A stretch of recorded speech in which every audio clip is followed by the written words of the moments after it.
Nurses کا جو شعبہ ہے وہ ہمارے لیے بڑا ایک نوبل پروفیشن ہے. آپ نے جو الزام لگایا کہ ڈاکٹرز جو ہیں وہ اپنی بیوی کے ساتھ نرس کو لے کر جاتے ہیں باہر فورن ٹورز پہ، کیا یہ غلط نہیں ہے؟ دیکھیں، کمیونٹی کو ٹارگٹ کرنا مقصد نہیں ہے، بروں کو برا کہنا مقصد ہے. ڈاکٹر حسن بلوچ جو کہ پریزیڈنٹ ہیں جی پی پریکٹس کے، ان کی طرف سے آپ کے اوپر ایک لیگل ایکشن کرنے کا دعویٰ کیا گیا تھا میرے ہی انٹرویو کے اندر. ابھی تک آپ کو کوئی نوٹس یا کوئی لیگل نوٹس ملا ہے؟ جی فی الحال نہیں ملا، اور میں ویلکم کہوں گا اور میں اس کا جواب دوں گا. کویکری ہے اور ایچ آئی وی جو پاکستان میں پھیل رہا ہے عطائی ڈاکٹر اور 7 فارماسسٹوں کی وجہ سے پھیل رہا ہے. فارماسسٹوں پہ محض الزام ہے، فارماسسٹ اس چیز میں کبھی انوالو نہیں رہے. اس سارے الزامات کے آپ کے پاس کوئی ثبوت ہے؟ جی بالکل ثبوت موجود ہے. یہ جو دوائیاں دوسری کمپنیز کی سپوریس بھی ہوتی ہیں، سب سٹینڈرڈ بھی ہوتی ہیں، تو ڈاکٹر کیوں لکھے سپوریس دوائیاں؟ محض ڈرامے ہوتے ہیں.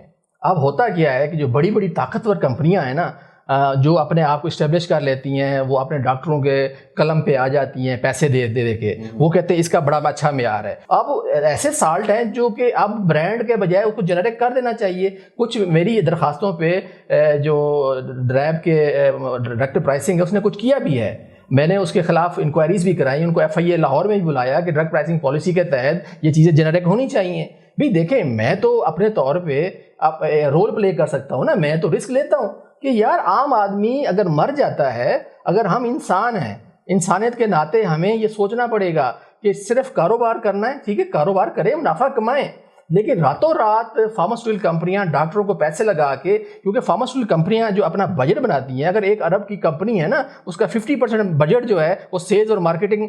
ٹھیک ہے، تو کمیونٹی میں اچھے ڈاکٹر بھی ہیں، جو کہ مثال ڈاکٹر رپاتھی ہیں انڈیا میں، ان کے پاس کوئی کلینک نہیں ہے، وہ فٹ پاتھ پہ بیٹھ کے نا اسکن کے وہ ڈاکٹر ہیں، MBBS ہیں، وہ روزانہ 700-800 مریضوں کو فٹ پاتھ پہ ایک قلم اور پین سے دوائیاں لکھ کے دیتے ہیں. ایسی تو ہزاروں مثالیں ہیں پاکستان میں بھی کہ جو فری آف کاسٹ اور کئی ایسے آئی سرجن میں نے دیکھے ہیں جو کہ اپنی بعض اپنی جیب سے بھی جو ہے نا دوائیاں دیتے ہیں.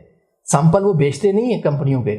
میں سب ڈاکٹروں کو ڈاکو نہیں کہتا، ٹھیک ہے، جو ہیں سو ہیں، اور یہ تاریخ کا حصہ ہے. سب کو کہنا میں جو ہے نا غیر مناسب سمجھتا ہوں، لیکن مسیحا بھی ہیں ڈاکٹر، لیکن میجورٹی جو ہے وہ اس مال پریکٹسز میں، اس دندے میں موجود ہیں، کیونکہ بغیر بھی بزنس کر رہے ہیں نا، وہ مسیحائی نہیں کر رہے.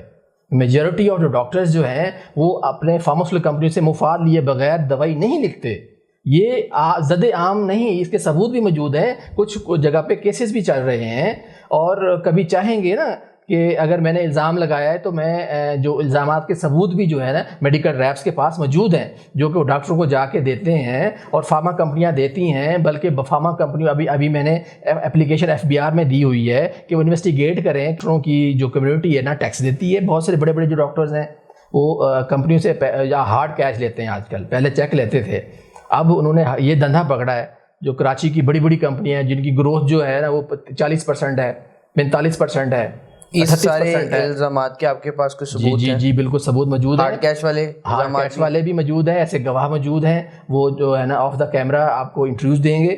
ایسے میڈیکل ریپس موجود ہیں جو آپ کو بتائیں گے کہ کمپنیاں ان کو اپائنٹمنٹ لیٹر تک نہیں دیتی. ٹھیک ہے، وہ ڈسٹریبیوٹر کے تھرو اس کو چلاتی ہیں. لیکن دیکھیں نا، اکثر سوشل میڈیا پہ ہم دیکھ رہے ہوتے ہیں کہ فارماسسٹ کی جانب سے پوسٹ لگی ہوتی ہے کہ ایک ڈاکٹر نے 2 میڈیسن لکھ دی یا 3 اینٹی بائیوٹکس لکھ دی.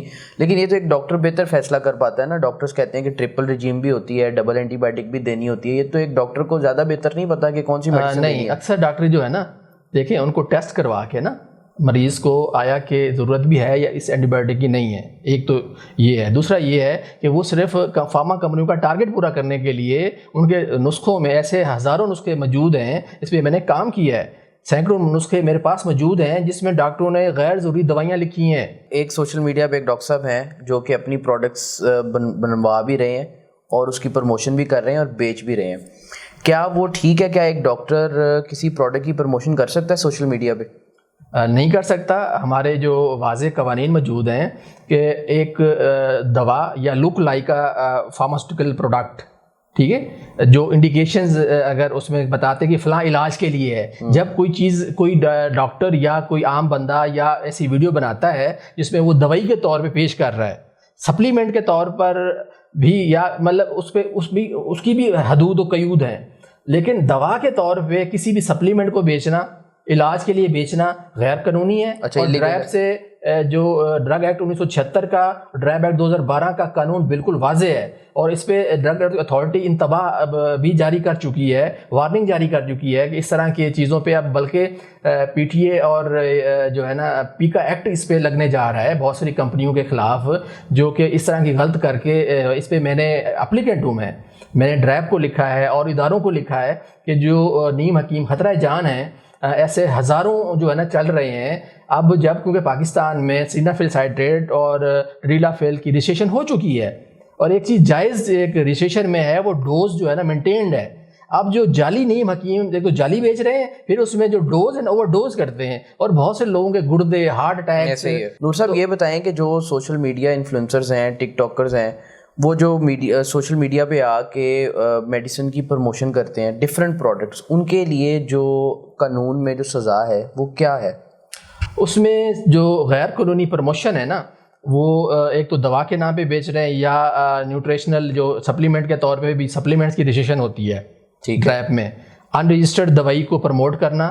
اچھا. اور دوا کے نام کے ٹریٹمنٹ کے ڈائبٹیز کے لیے فلانی چیز کے لیے پروموٹ کرنا، یہ غیر قانونی ہے، اور اس کی جو ہے کم از کم 3 سال سزا ہے. ٹھیک ہے. اور 1 کروڑ روپے جرمانہ ہے. اور اگر لیگل دوائی رجسٹرڈ ہو ڈرائب کے ساتھ، اس کی کوئی پروموشن کر رہا ہے تو اس کی کیا سزا ہے؟ اگر لیگل اس کی رجسٹرڈ دوا ہے لیکن اس نے ڈرائب سے لیگل دوائی کی بھی اجازت نہیں لی تو اس پہ بھی قانون سخت ہے. اس پہ بھی جو ہے اس کو جو ہے 3 ماہ کی سے لے کے 1 سال کی سزا ہو سکتی ہے، اور اس کو 50 لاکھ تک جرمانہ ہو سکتا ہے. نور صاحب یہ بتائیں کہ آپ نہیں سمجھتے کہ نرسز کا جو شعبہ ہے وہ ہمارے لیے بڑا ایک نوبل پروفیشن ہے، اور آپ نے جو الزام لگایا کہ ڈاکٹرز جو ہیں وہ اپنی بیوی کے ساتھ نرس کو لے کر جاتے ہیں باہر فورن ٹورز پہ، کیا یہ غلط نہیں ہے کہ صرف ایک کمیونٹی کو ٹارگٹ کرنا؟ دیکھیں، کمیونٹی کو ٹارگٹ کرنا مقصد نہیں ہے، بروں کو برا کہنا مقصد ہے. یہ کھلے زد عام ہے کہ ڈاکٹرز ٹورز لیتے ہیں، بھور بن کے لیتے ہیں، مری اور بہت سی جگہوں کے لیتے ہیں، باہر کے ممالک کے بھی لیتے ہیں. لیکن میرا سوال پھر بھی ہے کہ آپ نے ایک پروفیشن کو ہٹ کیا. ہٹ پروفیشن کا مقصد ہٹ کرنا نہیں، اس میں اچھے لوگ بھی ہیں، مسیحا بھی ہیں، لیکن ایسے گندی آپ نے نرسز کا ہی نام کیوں لیا؟ دیکھیں، وہ فرمائش کرتے ہیں کہ میرے پسندیدہ جو لوگ ہیں نا ان کے پروفیشن کے پارٹ ہوتی ہیں ان کے ٹیم کے، وہ باقاعدہ فرمائش کرتے ہیں کہ جی فلاں فلاں کو میرے ساتھ جو ہے نا وہ بھیجیں، ٹھیک ہے، اس کا بھی ساتھ ٹکٹ ارینج کریں، اس کا. لیکن آپ کو نہیں لگتا کہ پوری کمیونٹی کے جو ہے اچھی نرسیں ہیں، اچھے لوگ ہیں، لیکن ان کا اس پہ قصور نہیں ہے. ڈاکٹر جو ہے پاورفل ایک وہ کمیونٹی ہیں، طاقتور کمیونٹی ہیں، اور فارماسیوٹیکل کے مفادات کے لیے کام کرتے ہیں. ڈاکٹر حسن بلوچ جو کہ پریزیڈنٹ ہیں جی پی پریکٹس کے، ان کی طرف سے آپ کے اوپر جو ہے وہ ایک لیگل ایکشن کرنے کا دعویٰ کیا گیا تھا میرے ہی انٹرویو کے اندر. ابھی تک آپ کو کوئی نوٹس یا کوئی لیگل نوٹس ملا ہے؟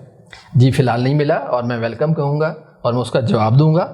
ٹھیک ہے، ان کو اگر ثبوت چاہیے ہوں گے پھر ثبوت بھی دیں گے، پھر میدان ہے، کھلا میدان ہے. ان کی طرف سے ایک بات کی گئی تھی میرے انٹرویو کے اندر، پی ایم ڈی سی کا ایک نوٹس بھی ہے کہ جو کویکری ہے اور HIV جو پاکستان میں پھیل رہا ہے وہ عطائی ڈاکٹر اور 7 فارماسسٹوں کی وجہ سے پھیل رہا ہے. فارماسسٹوں پہ محض الزام ہے، فارماسسٹ اس چیز میں کبھی انوالو نہیں رہے، اور خاص طور پہ اس میں جو کچھ ایسے سارے جو ڈاکٹرز ہیں وہ ایسا نہیں کرتے.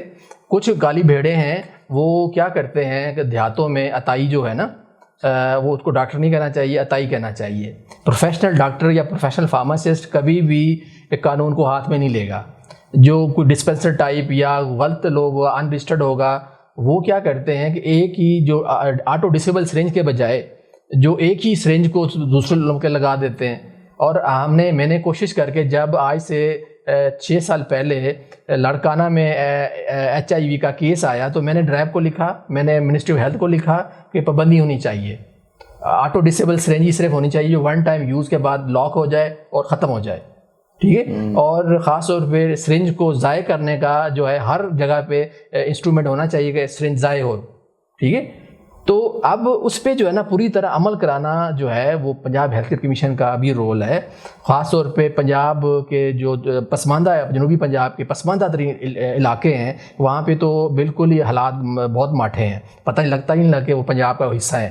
خاص راجن پور, ریمیر خان, بھاولپور, تو یہ بھی ایک بہت بڑا مسئلہ ہے. پھر سندھ میں تو انتہائی برا, رولر سندھ جو ہے نا, لڑکانہ, میرپور خاص, شداد کوٹ, شکارپور, گھوٹکی, یہاں پہ بہت سارے مسائل ہیں. وہاں پہ ہم سندھ گورنمنٹ تو بہت ہی پور ہے. بلوچستان کا ہم کچھ کہہ نہیں سکتے. کچھ چیزوں میں کے پی کے گورنمنٹ پھر بھی بہتر ہے. وہاں پہ جو ہے وہ جنرک میں خریداری کرتے ہیں. شہباز شریف کے دور میں جب پنجاب گورنمنٹ نے پرچیز کی, کے پی کے گورنمنٹ نے کمپیریزن کیا, تو کے پی کے گورنمنٹ نے سستی اور زیادہ دوائیاں خریدیں, جنرک میں خریدیں. تو وہ ابھی بھی کمیٹڈ ہیں اور وہاں پہ بہتر نظام ہے کے پی کے میں. تو وہ پنجاب میں بہت امپرومنٹ کی ضرورت ہے.